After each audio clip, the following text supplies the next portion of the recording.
Good evening. Welcome to Old North.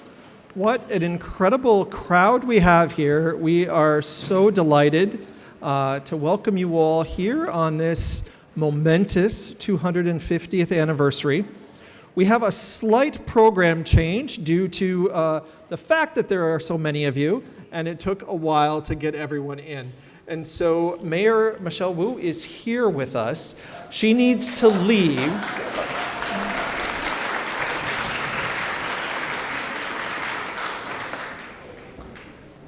And so we will hear from Mayor Wu before we begin the opening procession.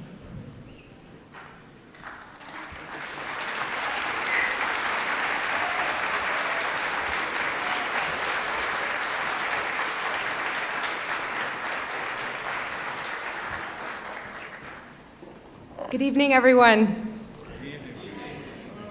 Thank you so much, Reverend Cadwell, and to the Old North Church for hosting us this historic evening.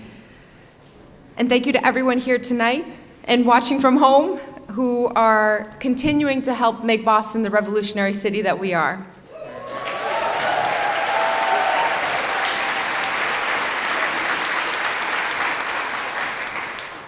Over the weekend, I had the chance to visit the Paul Revere House with my family. They are now part of Boston's Family Days program, where museums, cultural sites, and revolutionary history sites are free to Boston Public School students and all students in our city.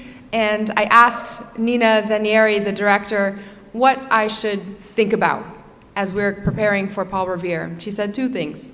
One, to remember that although the poem and all of the fanfare and all the history is rightly focused on a heroic individual, that in fact it was a collective effort. And that many, not just multiple riders, but many people, everyday Bostonians stood up that night and for many nights afterwards. And second, as we reflect on the lights that shone from the steeple 250 years ago, was the uncertainty of that moment. In one of the greatest understatements in history, Paul Revere wrote in his own retelling of that fateful night that he, quote, expected something serious to result from the movement of British troops. But I think even he couldn't have guessed just how serious that night 250 years ago. I learned, visiting his home and looking over all the materials and the precious artifacts that still exist, that in fact Paul Revere ended up living a long life until the ripe age of 83 back then. But he didn't know that night if he would even make it back home. As he set out, one if by land, two if by sea, would communicate how the regulars would be arriving, but not much else. Lanterns, in fact, are quite precise. They can be counted, they shine, but as for the details, the colonists would just have to forge ahead and find that out for themselves. So I'm still struck by the uncertainty of what Revere would find as he left his home that night, of who might find him as he rode across the harbor, and what might become of him if he was found. What events might he be setting into motion as he rode from Charlestown to Lexington? What kind of future would he hammer into being with the hooves of his horse? At every point in his journey, Paul Revere made a choice. At the North End waterfront, in Charlestown, at Lexington, a choice to press on or turn back. His success rested precariously on a series of successes. Knowing now what hung in the balance that night, just how much was at stake, that fragility is shocking, how easily it could have all fallen apart at any point, how easy it would have been at each juncture to fold or to falter. So most of all, I'm struck by his refusal to fail, to continue to choose action, to choose to press on in the face of uncertainty is more than resilience. It's faith. Faith that there is a right and a wrong, and that what we do in each moment matters. Faith in the community and the people around him. Faith that his friend would hang the lanterns as asked. Faith that friends would row him to safety. faith that a horse would be ready and waiting, faith that when he was caught just outside of Lexington, his fellow riders would continue carrying forward the message that freedom is worth fighting for, and the fight had arrived. Faith that this band of merchants and farmers would give every last breath in defense of their liberty, to secure a better future for the people they loved. Faith that an idea is enough to hold off an empire, that the seed of freedom once sprouted will not be uprooted. It may bake in the heat, freeze in the cold, be bruised by the elements, its branches broken or bent, but the roots will always be there for those with the courage to tend them and the faith to face down whatever uncertainty may stand in the way. 250 years later, I am grateful that Boston remains a city defined by courage and faith, that we are a people who know right from wrong, who act with conviction because we know what we do matters. Tonight, I am grateful for our continued belief in each other and our refusal to fail. May we always be a beacon of hope for the world and our nation, and may our faith guide us forward. Freedom is worth fighting for, and the fight has arrived. God bless the city and the people of Boston.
Please be seated.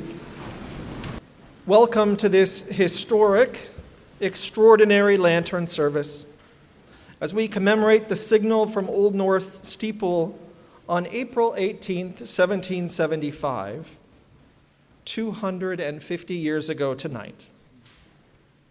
I am Matthew Cadwell, and I have the tremendous honor of serving as vicar of this incredible church, the oldest in Boston, a symbol and shrine of faith and freedom across the nation and world. 250 years ago, April 18th fell on the Tuesday after Easter. Today, it is Good Friday. We wrestled with how to observe this momentous anniversary while respecting the day's religious significance. Determined that it was important to honor both, we see a profound confluence in that Good Friday honors and remembers sacrifice, courage, willingness to take risks, and a trust that we will be led through desolation and uncertainty into something better, more hopeful, and more alive. Isn't that exactly what we commemorate tonight as well, as we honor the bravery that led ordinary people to risk everything to send a signal that would light the way for a new nation? In considering this anniversary, I was committed to the idea that we have the opportunity to reflect deeply on the meaning of American freedom and democracy. Other Revolution 250 sites will offer dramatic reenactments. Several of our Lexington Minutemen are here with us, ahead of their early morning battles. But a church has a different responsibility. We are called to offer opportunities for reflection, for learning, and for growth, and also for prayer, for our nation and for ourselves. Thus, we were excited, I would even say giddy, when Heather Cox Richardson accepted our invitation to deliver tonight's address. Millions in every area of the country look to Professor Richardson for the deepest insights on America, our history, and our today. Her daily letters from an American are, for many of us, must-read material, especially as so much around us seems chaotic, uncertain, and even un-American. This church is full, and more are watching online. I heard at least 7,000. A community of patriots who love this country, all anxious to hear Professor Richardson's reflection, analysis, and perhaps hope and encouragement in an increasingly Good Friday world. In addition, we were blessed to be joined by Mayor Michelle Wu, as well as the Secretary of the Commonwealth, William Galvin, grateful for their friendship, leadership, and dedication to democracy and freedom. And we are pleased to welcome, sitting right in front of me, His Majesty's British Consul General to New England, David Eaton, and Deputy Consul General Nikki Moss, demonstrating that any animosity from the Revolutionary War is long since past. We are likewise joined by members of the Ancient and Honorable Artillery Company of Massachusetts, the oldest chartered military organization in the Western Hemisphere.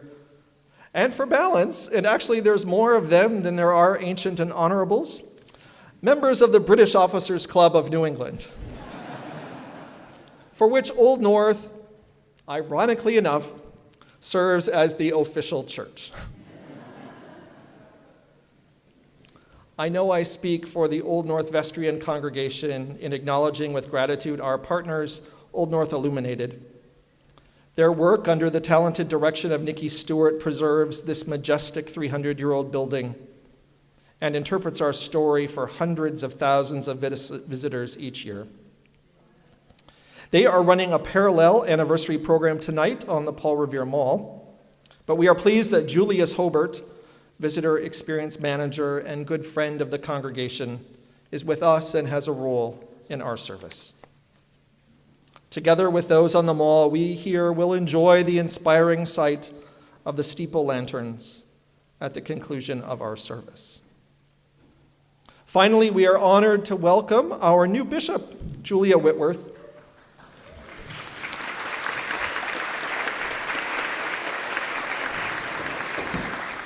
Participating in her first lantern service. Old North is a proud founding congregation of the Episcopal Diocese of Massachusetts. Our spectacular music tonight, which we've already heard a taste of, is offered by the Old North Choir under the direction of Dr. Libor Dudas, along with our guest brass musicians. Finally, I want to commend our Old North Guild of Bell Ringers, who, as you arrived, rang the oldest set of change-ringing bells in North America, cast in 1744. Paul Revere was one of the original bell ringers when he was 15. And I like to say that taught him a bit about the tower and steeple. It's the same root. Through a movement called Let Freedom Ring, faith communities across the country are ringing in solidarity with us tonight. The Center for Media and Democracy organized this action in partnership with the National Council of Churches. We are humbled by this support and enthusiasm. And we trust you will be inspired this evening by Heather Cox Richardson, by the story of Old North and the lanterns, by Paul Revere's account of that momentous night 250 years ago, and by the light that will lead us into the future. And so now I invite us into a moment of prayer. Let us pray. We give you thanks, Almighty God, for your gifts to this nation in times past. We pray that we may always be reminded of the lights of freedom that shone so brightly from this church. Daily increase in us your spirit of love and service, that this your church may shine ever as a beacon of light, love, and justice in this city and beyond. All this we ask through your Son, our Savior, Jesus Christ. Amen. And now I invite my colleague Julius and Secretary Galvin forward to set the scene for us for this extraordinary anniversary.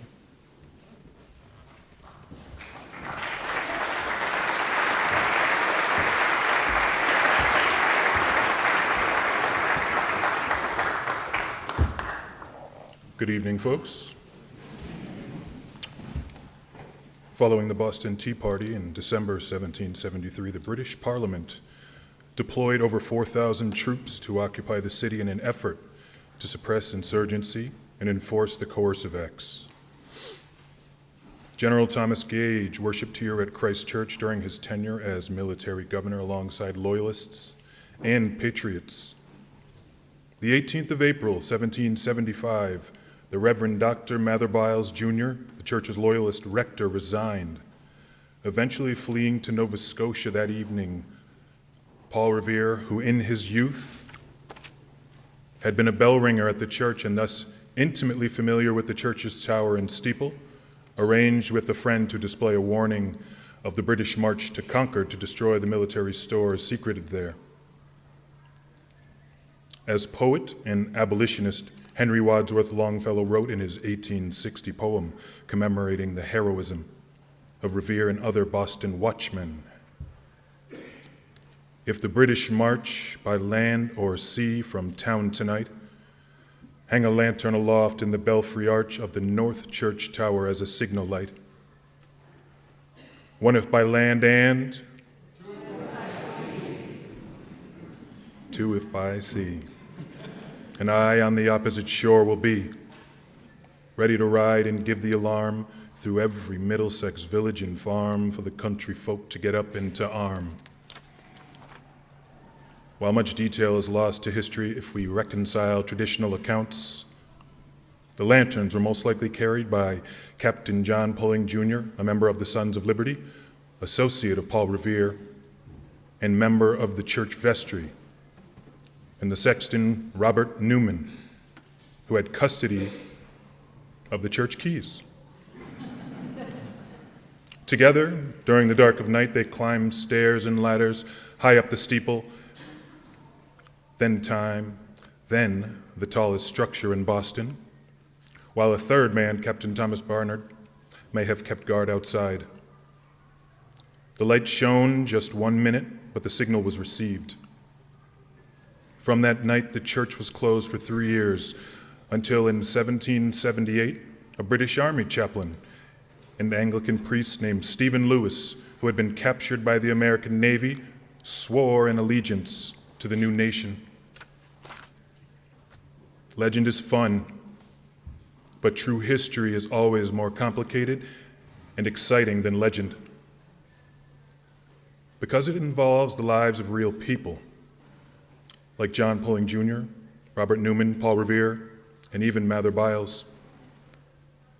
We are pleased that the Honorable William Galvin, Secretary of the Commonwealth and President of the Massachusetts Historical Commission, stalwart defender of democracy in Massachusetts and our nation, and true friend of the Old North Church, will offer remarks on this anniversary, and then read an excerpt of Paul Revere's own description of that fateful night and the events preceding from a letter to Jeremy Belknap, founder of the Massachusetts Historical Society, 1789.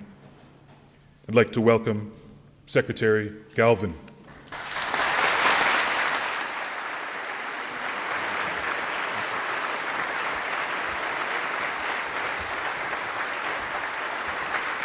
Thank you very much. I am honored to be here tonight at this very important ceremony. It's important not just because of the commemoration that it marks, but because of the significance it has for our country even now. The fact of the matter is it simply wasn't, as it seemed at the time, a clever strategy on the part of Revere and his associates. Maybe that's all they thought initially, but it became a signal to citizens waiting out in the country, and it should be still a signal for us tonight. Here we are 250 years later, when the concept at the time of, first of all, democracy, largely unknown in the world of that day, followed up by the idea of what the purpose of this democracy would be, had its birth in Massachusetts. 15 months later, in the Declaration of Independence, the goals were set out: life, liberty, and the pursuit of happiness. They should still be our goals today. Democracy and those goals, without a doubt, are Massachusetts' greatest export in all of its history, and probably always will be.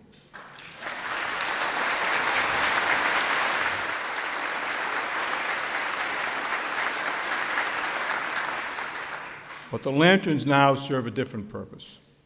Not simply different, but not terribly different. Not simply a memory of what happened and how it came about, but a challenge to all of us. Now is our turn. Democracy must be defended. The challenges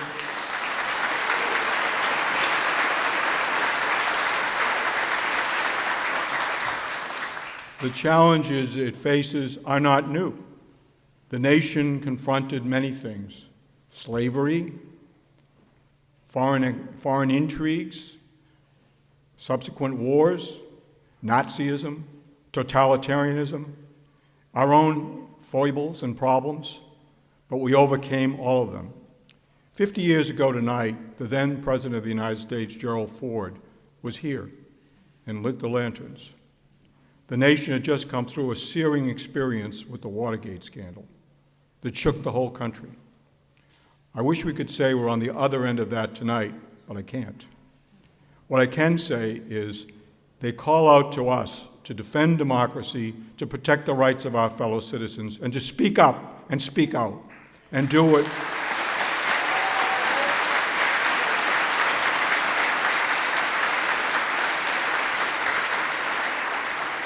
And do what Revere and his associates did, was to put everything on the line to protect the things they believed in. So should we. I now have the honor of reading from Paul Revere's account of that night, and I will proceed to do that. This is a letter that he wrote to Jeremy.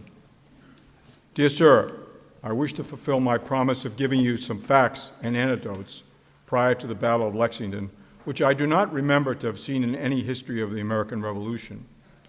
In the year 1773, I was employed by the selectmen of the town of Boston to carry the account of the destruction of tea to New York, and afterwards to carry their dispatches to New York and Philadelphia for calling a Congress. In the fall of 1774 and the winter of 1775, I was one of the upwards of 30, chiefly mechanics, who formed ourselves into a committee for the purpose of watching the movements of the British soldiers and gaining every intelligence of the movement of the Tories. We held our meetings at the Green Dragon Tavern. We were careful that our meetings should be kept secret. Every time we met, every person swore upon the Bible that they would not discover any of our transactions. The Saturday preceding the 19th of April, about 12 o'clock at night, the boats belonging to the transports were all launched. We likewise found that the grenadiers and light infantry were all taken off duty. From these movements, we expected something serious was about to be transacted. On Tuesday evening, the 18th, it was observed that a number of soldiers were marching towards the bottom of the common. About 10 o'clock, Dr. Warren sent in great haste for me and begged that I would immediately set off for Lexington, where Mrs. Hancock and Adams were, and acquaint them of the movement, and that it was thought that they were the objects. When I got to Dr. Warren's house, I found that he had sent an express by land to Lexington, a Mr. William Dawes. The Sunday before I had been to Lexington to Messrs. Hancock and Adams, I returned through Charlestown. There I agreed with the Colonel Conant and some other gentlemen that if the British went out by water, we would show 2 lanterns in the Old North Church steeple, and if by land, one as a signal. For we were apprehensive it would be difficult to cross the Charles River or to get across Boston Neck. I left Dr. Warren, called on a friend, and desired him to make the signals. I then went to the north part of the town, where I kept a boat. 2 friends rowed me across the Charles River. They landed me on the Charlestown side. When I got into town, I met Colonel Conant and several others. They had said they had seen our signals. I got a horse of Deacon Larkin. Richard Devons, who was one of the Committee of Safety, came to me and told me that he came down the road from Lexington after sundown. He met 10 British officers, all well-mounted and armed, going up the road. I set off upon a very good horse. It was then about 11 o'clock. After I had passed Charlestown Neck, I saw 2 men on horseback under a tree. When I got near them, I discovered they were British officers. One tried to get ahead of me, and the other to take me. I turned my horse very quick and galloped towards Charlestown Neck. The one who chased me, endeavoring to cut me off, got into a clay pond. I got clear of him and went through Medford and over the bridge and up to Menominee. In Medford, I awakened the captain of the Minutemen, and after that, I alarmed almost every house till I got to Lexington. I found Mrs. Hancock and Adams, and I told them my errand and inquired for Mr. Dawes. They said he had not been there. I related the story of the 2 officers and supposed that he must have been stopped. After I'd been there half an hour, Mr. Dawes came. After we refreshed ourselves, we set off for Concord to secure the stores there. We were overtaken by a young Dr. Prescott, who we found to be a high son of liberty. I told them that it was probable that we might be stopped before we got to Concord.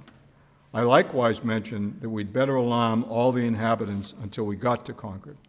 Mr. Dawes and the doctor stopped to alarm the people of a house. I was ahead when I saw two men in nearby the same situation as those officers near Charlestown. I called for the doctor and Dawes to come up. In an instant, I was surrounded by four, the doctor being the foremost. He came up and we tried to get past them, but they, being armed with pistols and swords, forced us into the pasture. The doctor jumped his horse over a low stone wall and got to Concord. Thus, sir, I have endeavored to give you a short detail of some matters of which perhaps no person but myself have documents or knowledge. Your humble servant, Paul Revere. Thank you very much. Thank you.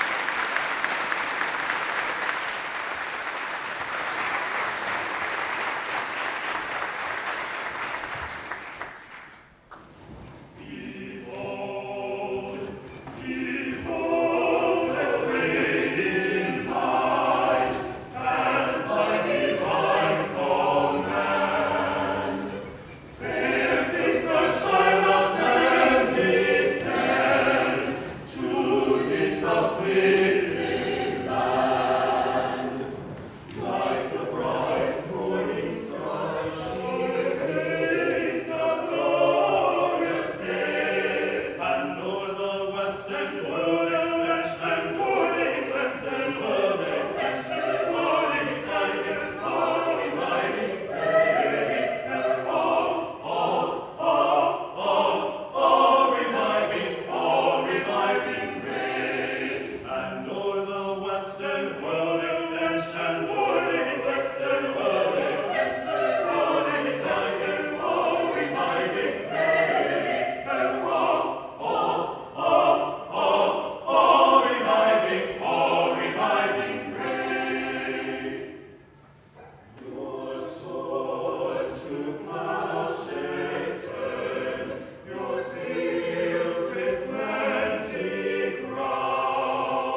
Good evening. I am Ned Notice McConerty, Chancellor for the Episcopal Diocese of Massachusetts. I'm very happy to be with you here tonight to commemorate that oh-so-important event 250 years ago today. We are very fortunate to have with us tonight Heather Cox Richardson, universally known as just Heather, because she has become a household name, indeed a friend, to over 1.7 million Americans who read her daily blog, Letters from an American. Professor Richardson, to use her formal moniker, had an illustrious career before starting Letters from an American in 2019. She has taught history at MIT, the University of Massachusetts, and for the last 15 years at Boston College. She's the author of 7 superlative books and is a beloved mentor to her students at Boston College.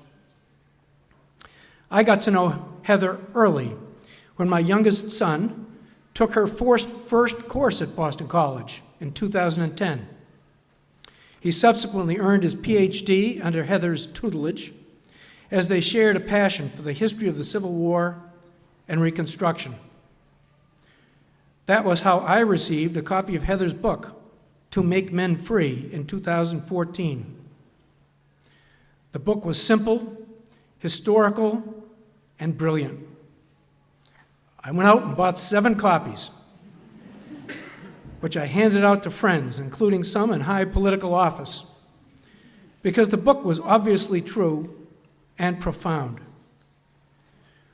We are here tonight to celebrate the lighting and hanging of the famous lanterns in the steeple of this church. The image of those lanterns is iconic, in part for the practical purpose they served as a signal to Paul Revere. They are also iconic because of the enduring symbolism, a ray of hope in a dark world where scary things were happening. This image of a light in the darkness is found throughout history and literature. Shakespeare in The Merchant of Venice refers to a candle which shines like a good deed in a weary world. Frequent references to a light at the end of the tunnel evoke optimism and looking forward to the end of hardship.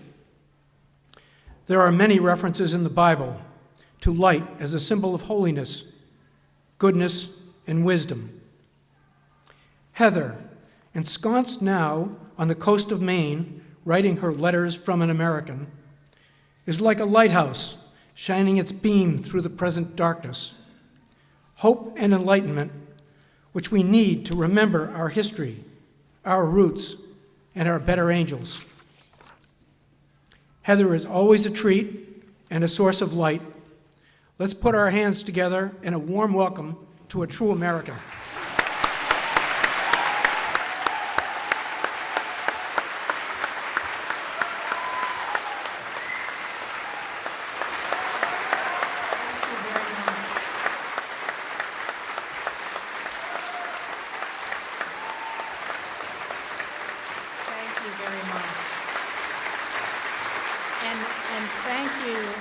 Thank you, Ned, not only for that lovely introduction, but for giving me one of the finest graduate students I've ever had. Thank you, too, to the Reverend Matthew Cadwell, who invited me here, and to the vestry and congregation of the Old North Church for having me here, and also to Bishop Whitworth, with congratulations as well.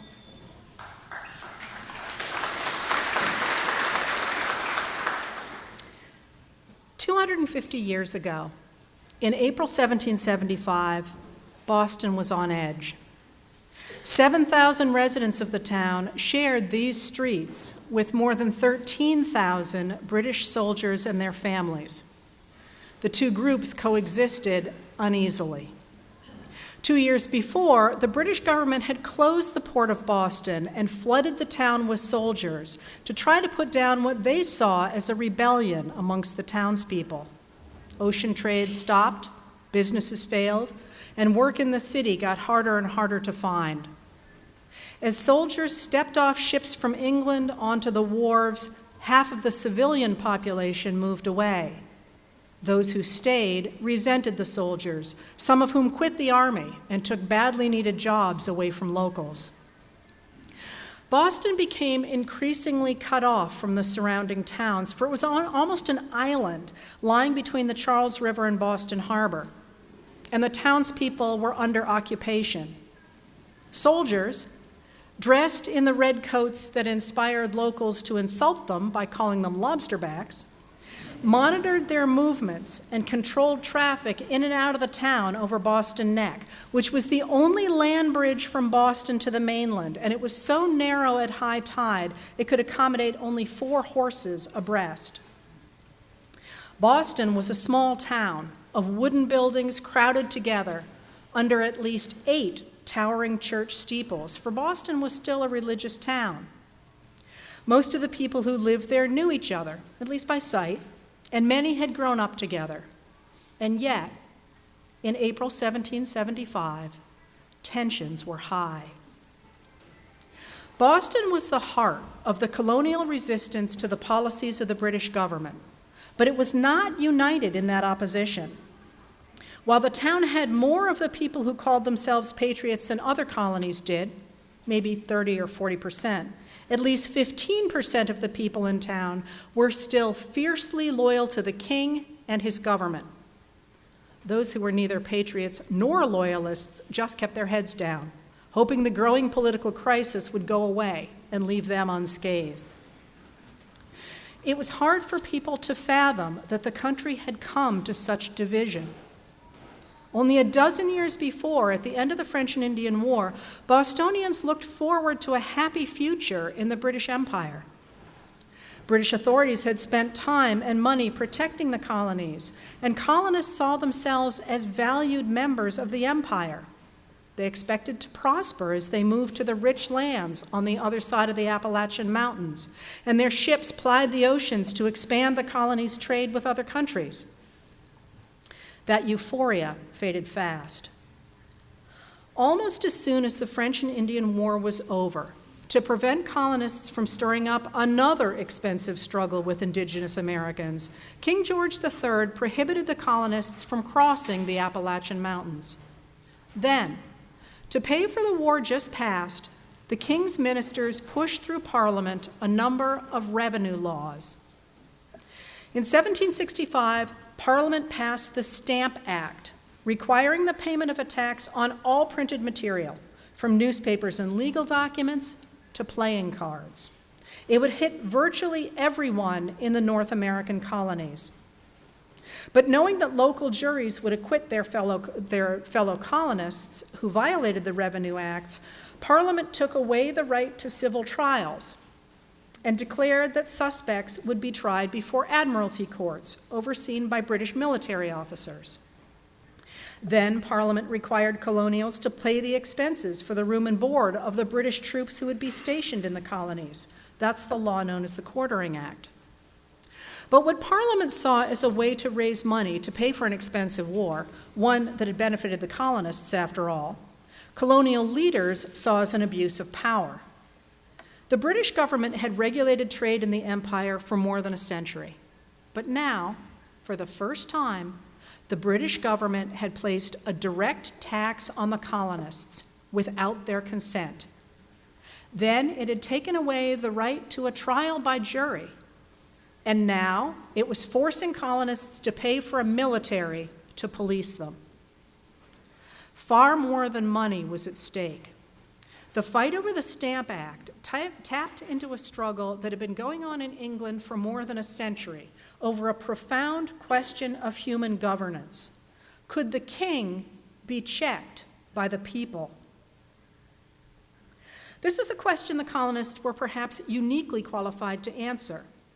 While the North American colonies were officially governed by the British Crown, the distance between England and the colonies meant that colonial assemblies often had to make rules on the ground.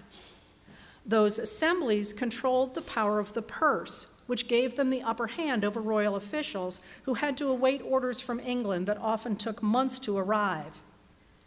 That chaotic system enabled the colonists to carve out a new approach to politics, even while they were living within the British Empire.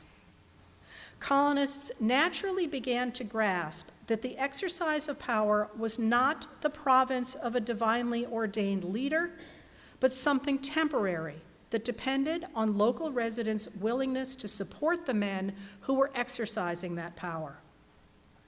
The Stamp Act threatened to overturn that long-standing system, replacing it with tyranny. When news of the Stamp Act arrived in Boston, a group of dockhands, sailors, and workers took to the streets, calling themselves the Sons of Liberty. They warned colonists that their rights as Englishmen were under attack. One of the Sons of Liberty was a talented silversmith named Paul Revere. Revere had been born in Boston, and he knew the area well. He turned the story of colonists' loss of their liberty into engravings. Distributed as posters, Revere's images would help spread the idea that colonists were losing their liberties. The Sons of Liberty was generally a catch-all title for those causing trouble over the new taxes, so that protesters could remain anonymous, but prominent colonists joined them and at least partly directed their actions. Lawyer John Adams recognized that the Sons of Liberty were changing the political equation. He wrote that gatherings of the Sons of Liberty tinge the minds of the people. They impregnate them with the sentiments of liberty. They render the people fond of their leaders in the cause and averse and bitter against all opposers. John Adams's cousin Samuel Adams, who was deeply involved with the Sons of Liberty, recognized that building a coalition in defense of liberty within the British system required conversation and cooperation. As clerk of the Massachusetts legislature, he was responsible for corresponding with other colonial legislatures. Across the colonies, the Sons of Liberty began writing to like-minded friends, informing them about local events, asking after their circumstances, organizing. They spurred people to action. By 1766, the Stamp Act was costing more to enforce than it was producing in revenue, and Parliament agreed to end it. But it explicitly claimed full power and authority to make laws and statutes to bind the colonies and people of America in all cases whatsoever, and it imposed new revenue measures. News of the new taxes reached Boston in late 1767. The Massachusetts legislature promptly circulated a letter to the other colonies opposing taxation without representation and standing firm on the colonists' right to equality within the British Empire.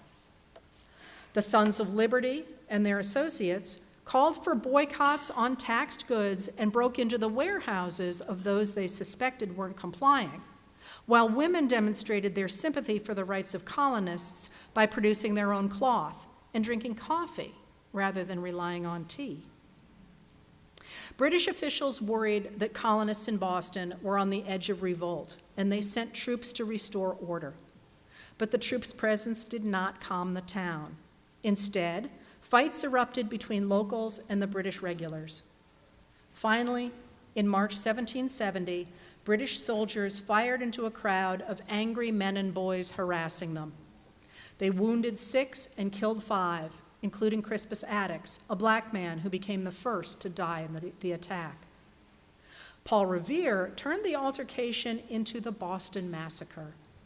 His instantly famous engraving showed soldiers in redcoats smiling as they shot at colonists, like fierce barbarians grinning o'er their prey, approve the carnage and enjoy the day. Parliament promptly removed the British troops to an island in Boston Harbor and got rid of all but one of the new taxes. They kept the tax on tea, keeping the issue of taxation without representation on the table. Then, in May 1773, Parliament gave the East India Tea Company a monopoly on tea sales in the colonies. By lowering the cost of tea in the colonies, it meant to convince people to buy the taxed tea, thus establishing Parliament's right to impose a tax on the colonies. In Boston, local leaders posted a citizen guard on Griffin's Wharf at the harbor to make sure tea could not be unloaded. On December 16th, 1773, men dressed as indigenous Americans boarded 3 merchant ships. They broke open 342 chests of tea and dumped the valuable leaves into the harbor. Parliament closed the port of Boston, stripped the colony of its charter, flooded soldiers back into the town, and demanded payment for the tea. Colonists promptly organized the Massachusetts Provincial Congress and took control of the colony. The Provincial Congress met in Concord, where it stockpiled supplies and weapons and called for towns to create Minutemen who could fight at a moment's notice. British officials were determined to end what they saw as a rebellion. In April, they ordered Military Governor General Thomas Gage to arrest colonial leaders Samuel Adams and John Hancock, who had left Boston to take shelter with one of Hancock's relatives in the nearby town of Lexington. From there, they would seize the military supplies at Concord. British officials hoped that seizing both the men and the munitions would end the crisis. But about 30 of the Sons of Liberty, including Paul Revere, had been watching the soldiers and gathering intelligence. They met in secret at the Green Dragon Tavern to share what they knew, each of them swearing on the Bible that they would not give away the group's secrets. They had been patrolling the streets at night and saw at midnight on Saturday night, April 15th, the day before Easter Sunday, that the general was shifting his troops. They knew the soldiers were going to move, but they didn't know if the soldiers would leave Boston by way of the narrow Boston Neck or row across the harbor to Charlestown. That mattered, because if the townspeople in Lexington and Concord were going to be warned that troops were on their way, messengers from Boston would have to be able to avoid the columns of soldiers. The Sons of Liberty had a plan. Paul Revere knew Boston well. He'd been born there. As a teenager, he'd been among the first young men who had signed up to ring the bells in the steeple of the Old North Church.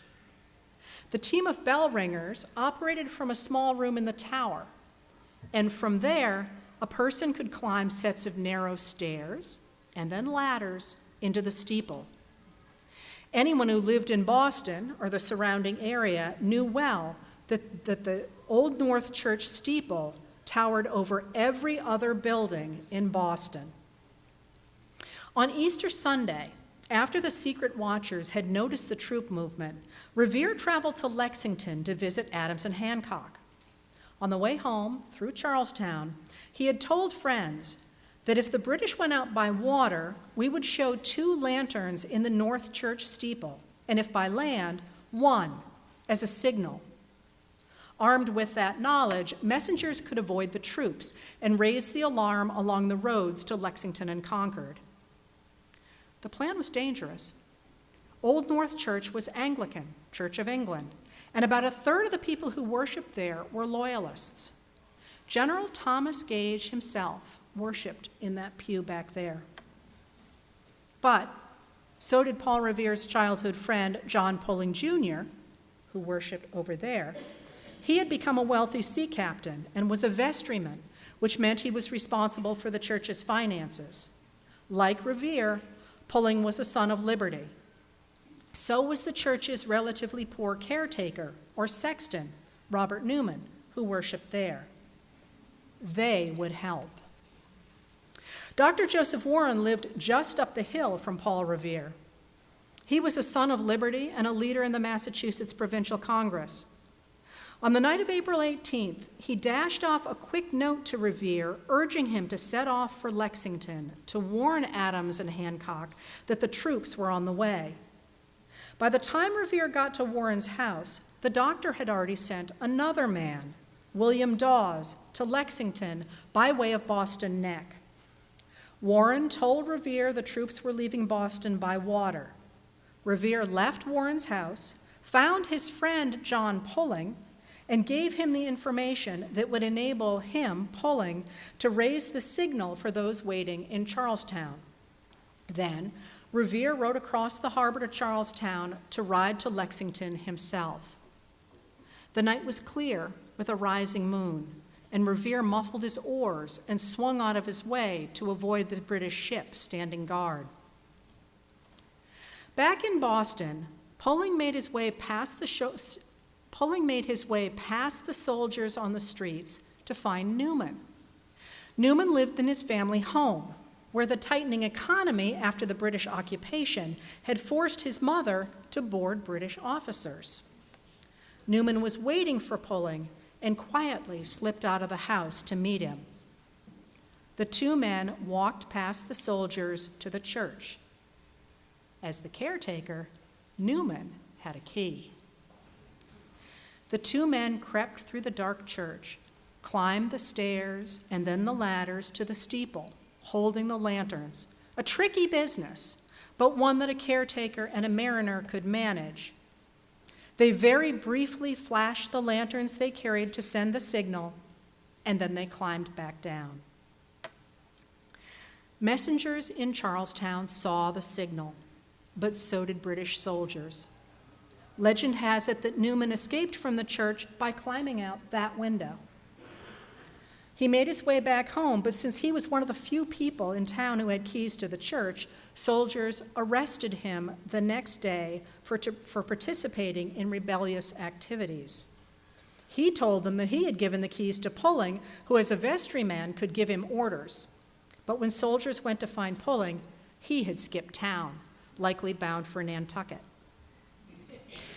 While Newman and Pulling made their way through the streets back to their homes, the race to beat the soldiers to Lexington and Concord was on. Dawes crossed the Boston Neck just before soldiers closed down the city. Revere rode to Charlestown, borrowed a horse, and headed out. Eluding waiting officers, he headed on the road through Medford and what is now Arlington. Dawes and Revere, as well as the men from Charlestown making the same ride after seeing the signal lanterns, told the houses along their different routes that the regulars were coming. They converged in Lexington, warned Adams and Hancock, and then set out for Concord. As they rode, young Dr. Samuel Prescott came up behind them. Prescott was courting a girl from Lexington and was headed back to his home in Concord. Quite late, I might add. Like Dawes and Revere, he was a son of liberty, and he joined them to alert the town, pointing out that his neighbors would pay more attention to a local man. About halfway to Concord, British soldiers caught the men. They ordered Revere to dismount, and after questioning him, took his horse and turned him loose to walk back to Lexington. Dawes escaped, but his horse bucked him off, and he, too, headed back to Lexington. But Prescott jumped his horse over a stone wall and got away to Concord. The riders from Boston had done their work. As they brought word the regulars were coming, scores of other men spread the news through a system of alarm and muster the colonists had developed months before for just such an occasion. Rather than using signal fires, the colonists used sound, ringing bells and banging drums to alert the next house that there was an emergency. By the time Revere made it back to the house where Adams and Hancock were hiding just before dawn on that chilly, dark April morning, militiamen had heard the news and were converging on Lexington Green. So were the British soldiers. When they marched onto the Lexington town green in the darkness just before dawn, the soldiers found several dozen Minutemen waiting for them. An officer ordered the men to leave, and they began to mill around, some of them leaving, others staying. And then, just as the sun was coming up, a gun went off. The soldiers opened fire. When the locals realized the soldiers were firing not just powder, but also lead musket balls, most ran. 8 locals were killed and another dozen wounded. The outnumbered militiamen fell back to tend their wounded, and about 300 regulars marched on Concord to destroy the guns and powder there. But news of the arriving soldiers and the shooting on Lexington Town Green had spread through the colonists' communication network, and militiamen from as far away as Worcester were either in Concord or on their way. By mid-morning, the regulars were outnumbered and in battle with about 400 militiamen. They pulled back to the main body of British troops still in Lexington. The regulars headed back to Boston, but by then, militiamen had converged on their route. The regulars had been awake for almost 2 days with only a short rest, and they were tired. Militiamen fired at them not in organized lines, as soldiers were accustomed to, but in the style they had learned from indigenous Americans, shooting from behind trees, houses, and the glacial boulders littered along the road. This way of war used the North American landscape to their advantage. They picked off British officers dressed in distinct uniforms first. By that evening, more than 300 British soldiers and colonists lay dead or wounded. By the next morning, more than 15,000 militiamen surrounded the city of Boston. The Revolutionary War had begun. Just over a year later, the fight that had started over the question of whether the king could be checked by the people would give the colonists an entirely new, radical answer to that question. On July 4th, 1776, they declared the people had the right to be treated equally before the law, and they had the right to govern themselves. Someone asked me once if the men who hung the lanterns in the tower knew what they were doing.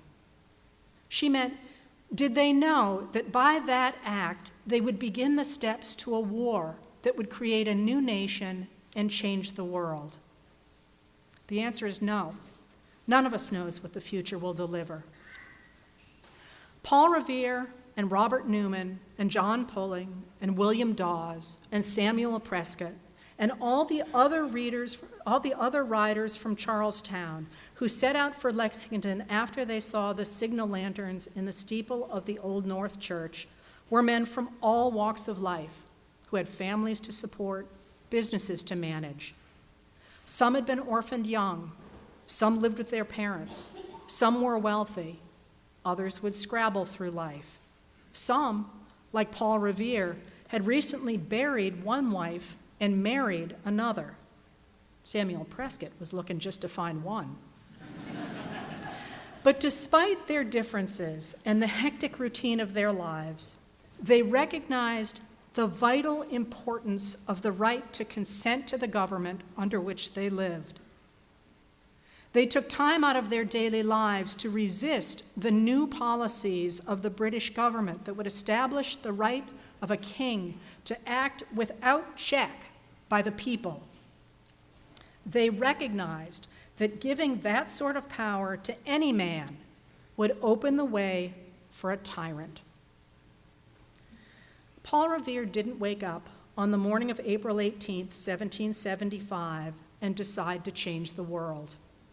That morning began like many of the other tense days of the past year, and there was little reason to think the next 2 days would end as they did.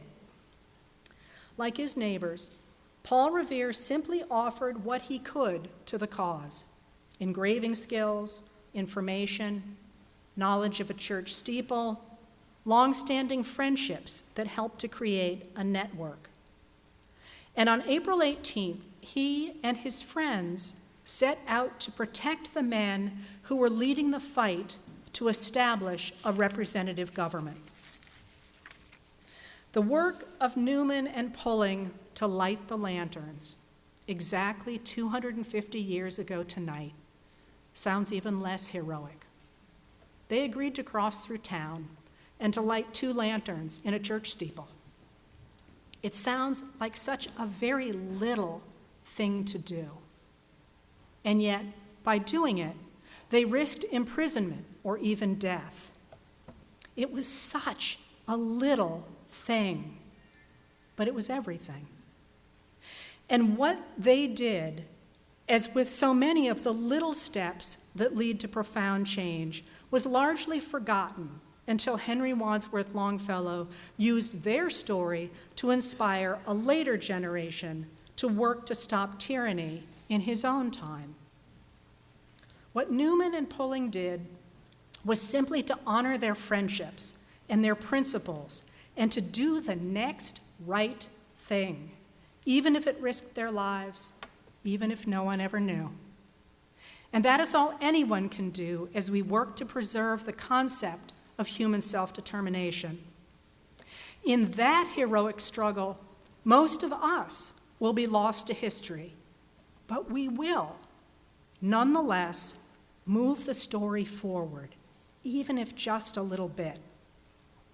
And once in a great while, someone will light a lantern, or even two, that will shine forth for democratic principles that are under siege and set the world ablaze. Thank you.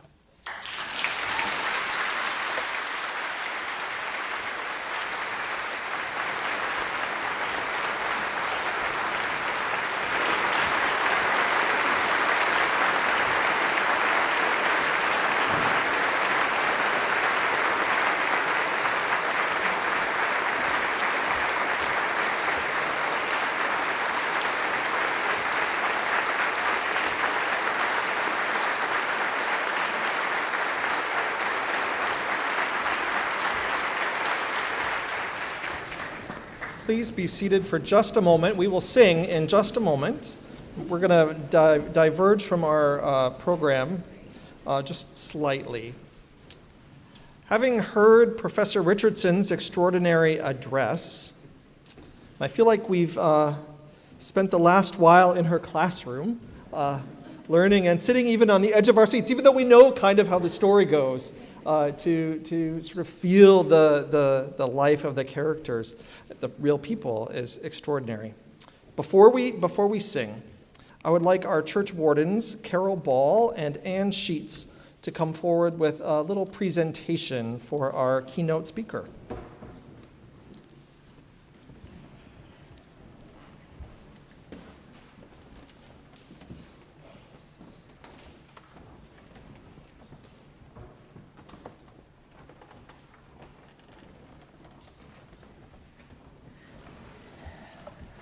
Got to stand up, I think, for this one. Professor Richardson, for many of us here tonight, you are a lantern bearer. You shine the light, now I'm going to cry. You shine the light on our history and our present, challenging as they can be, with a brilliant clarity and words of hope. Thank you. On behalf of the vestry and congregation of the Old North Church, we are pleased to present to you this 250th anniversary lantern with our deepest gratitude. Thank you for your courage, honesty, and commitment to our nation and its very best ideals, so exemplified in the history of this church and in the story of those first lantern bearers and all who saw through the clouds to bring hope and a new way. We are blessed by you.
Please be seated.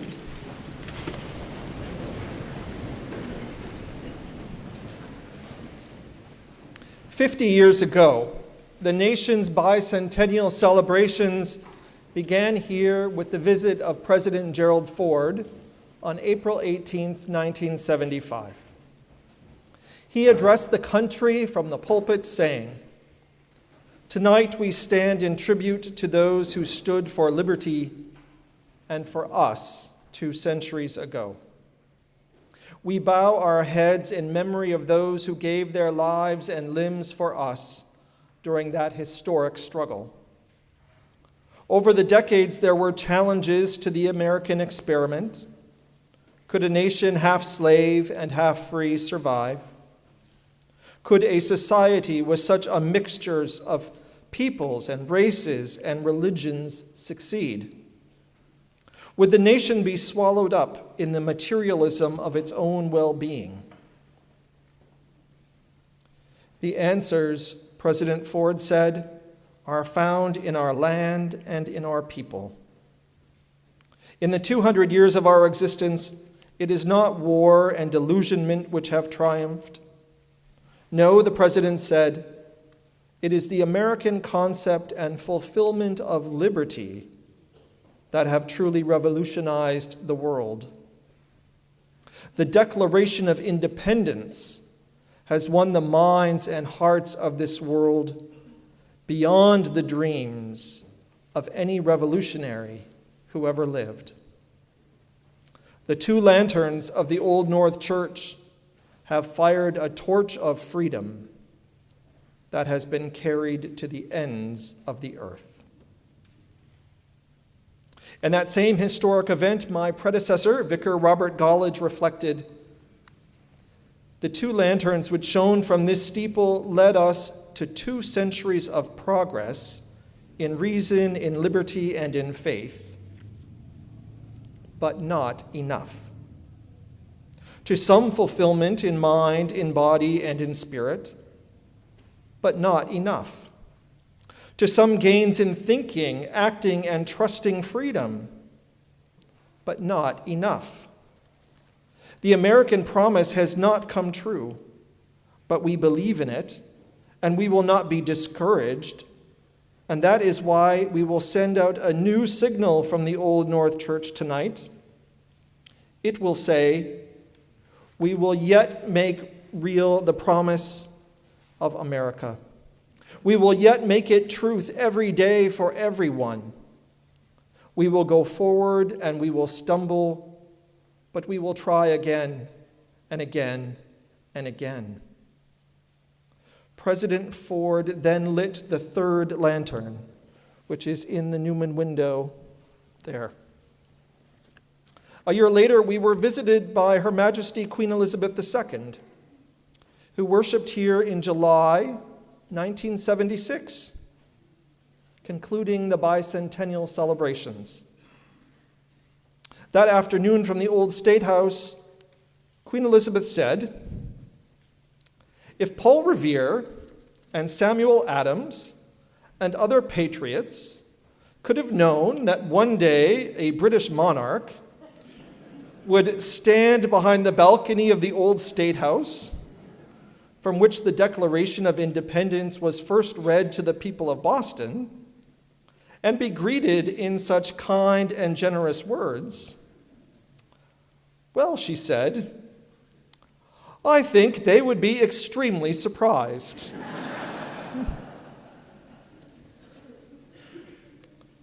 But then she continued, "Perhaps they would have also been pleased. Pleased to know that eventually we came together as free peoples and friends and defended together the very ideals for which the American Revolution was fought. At Old North Church last year, your president lit a 3rd lantern dedicated to America's 3rd century of freedom and to renew faith in the American ideals. May its light never be dimmed." Such incredible hope and inspiration. this nation at its very best. And what has come of that light in the 50 years that followed? Is it shining as brightly, or has it dimmed? The bicentennial addresses by President Ford and Vicar Gollage and Queen Elizabeth recall our history and propel us forward. Much has changed in the 50 years that followed. The unimaginable then is common today. Technological advances, greater degrees of gender, racial, sexual orientation equality, also expanded understandings of marriage, incredible advances in medicine and research. We can be incredibly proud of this progress, of this light. And yet today, many who call this country home do not feel safe. They fear being sent away, or arrested in the street, or made to live a life that is contrary to their innermost being. So many millions find hope and inspiration in, as President Ford said here 50 years ago, the ideals enshrined in the Declaration of Independence. The belief that all men, all people are created equal and are endowed by their Creator with certain inalienable rights, life, liberty, and the pursuit of happiness. That's what my 18th century ancestors fought for in the American Revolution. It's what other ancestors fought for in the Civil War. Even more, it's the dream my great-grandparents from Germany and Ireland and Sweden and Finland followed when they came to this country and made it home for them and their descendants. They were poor farmhands and even reindeer herders who lived north of the Arctic Circle. And they were drawn here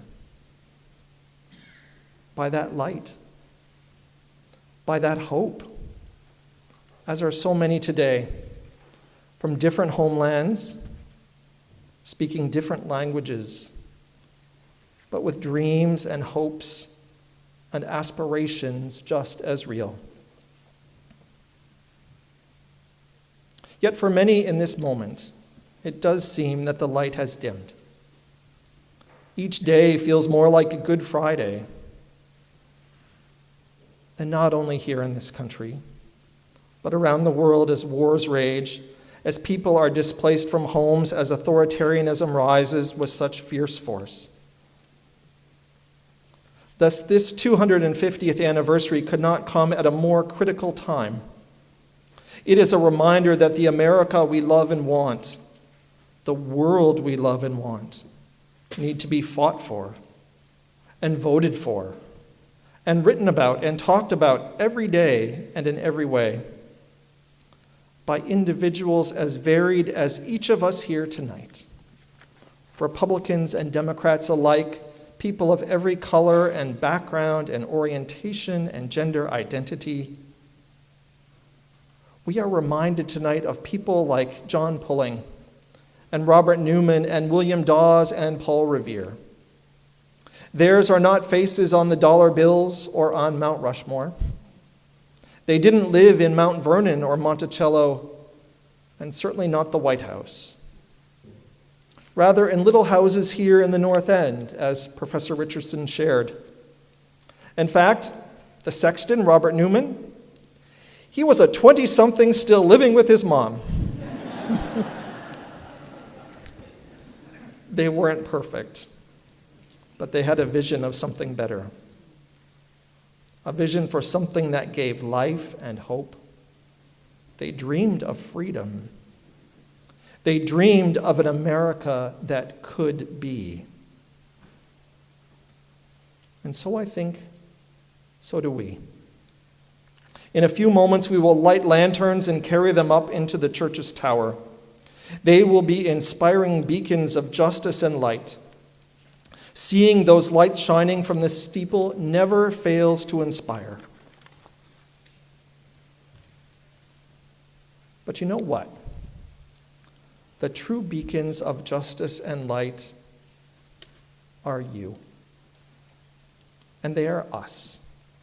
The true beacons are people everywhere who are willing to sacrifice, to take risks, to go to unknown and even fearsome places in order to bring hope, freedom, and abundant life.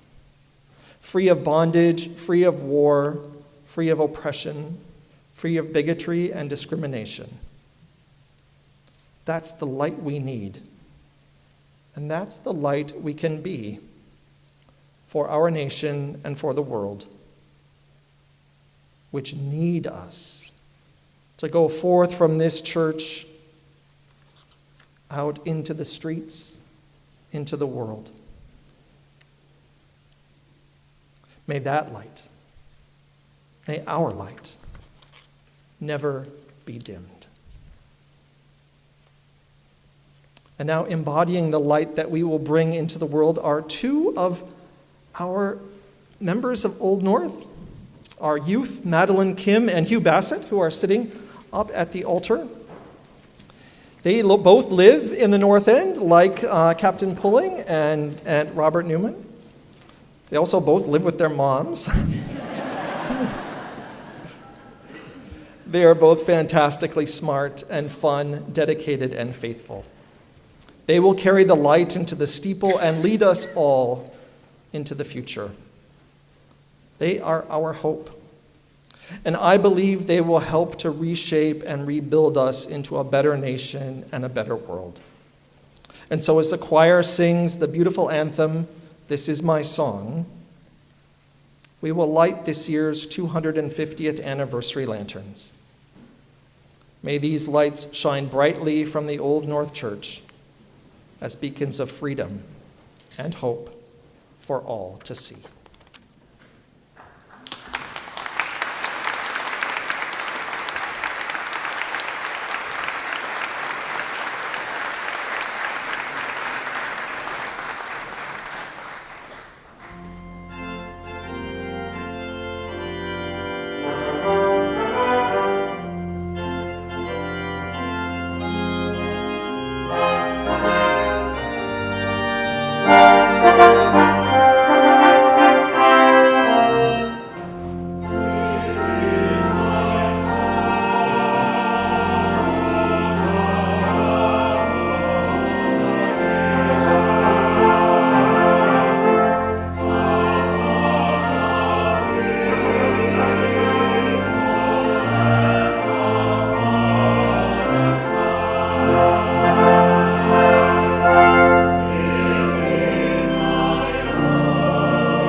Before I lead us in prayer to conclude this night, I want to take a moment to thank the Reverend Dr. Matthew Cadwell, not only for organizing this evening, but his inspiring words.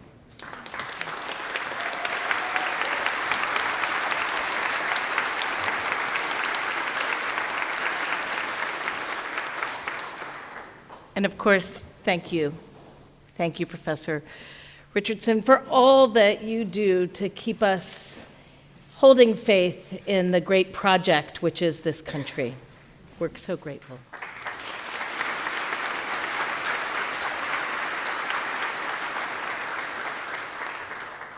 I grew up in a different Commonwealth, a different first colony in Virginia.